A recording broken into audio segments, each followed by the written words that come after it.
לפני שאנחנו סוגרים חופשה, אנחנו בודקים את המחיר, הטיסה, המלון, מה כלול ומה לא. אבל עבור אדם עם מוגבלות, התהליך ארוך בהרבה. שלום. אני מחפש חופשה בכריתים בשבוע האחרון לאוגוסט. אגב, הרבה חושבים בגלל הדיבור שלי שאני סתם עובד עליהם.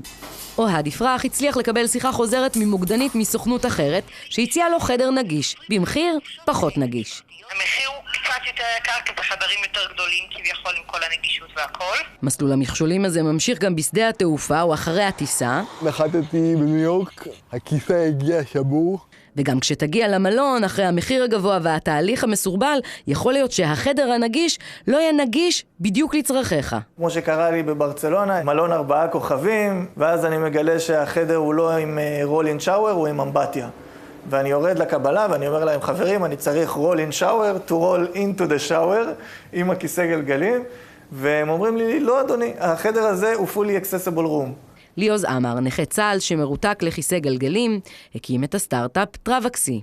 מיזם שאמור להנגיש את עולם החופשות עבור אנשים עם מוגבלות. התחלתי לטייל בעולם וגיליתי שהעולם לא מוכן לאנשים עם מוגבלויות, וככל שהסתובבתי יותר, זה תסכל אותי יותר ויותר, והגעתי להבנה שמישהו צריך לעשות עם זה משהו.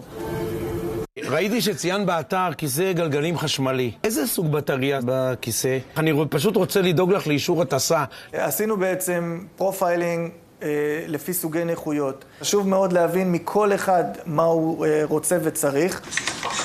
אחד המשקיעים הוא מנכ"ל בנק הפועלים הפורש, אריק פינטו, שבעצמו נעזר במקל הליכה בעקבות מחלת הפוליו. הוא הכיר את ליאוז באולימפיאדת בייג'ין,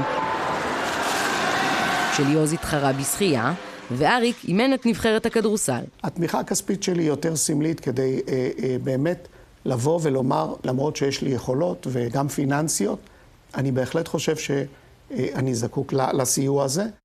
ברחבי העולם יש כמיליארד אנשים עם מוגבלויות, הם למעשה נחשבים למיעוט הגדול ביותר, שקצב צמיחתו הוא המהיר ביותר. ברמה העסקית, עד כמה פוטנציאל יש למיזם כזה? יש לזה מודל עסקי בעיניי מאוד חזק. הפוטנציאל הוא לא רק של אנשים עם מוגבלויות, אלא תוחלת החיים גדלה, ויש אוכלוסיות ענקיות שמצטרפות, שהן מתבגרות, שהן חוות קשיים גם פיזיים. בשנת 2017, 190 מיליון חופשות הוזמנו על ידי אנשים עם מוגבלות, היקף ההוצאות יותר מ$200 מיליארד. Accessible Go is America's leading platform to book travel for people with disabilities. אתרים נוספים ברחבי העולם פונים לאנשים עם נכויות. אחד מהם הוא מיזם ישראלי נוסף בשם Accessible Go. The trip planner gives you fantastic ideas for a perfect trip. ואתה לקראת פרישה, אתה מתכנן כבר את החופשה שאחרי? איזו שאלה. אני מתחיל לעשות את זה עם טראבקסי. אני גם בודק את המערכת ונותן הערות. המיזם כרגע מציע הזמנת טיסות, מלונות, רכב ואפילו השכרת ציוד רפואי ב6 ערים בעולם. המטרה, ליצור חופשה ללא גבולות ונטולת מגבלות לכולם.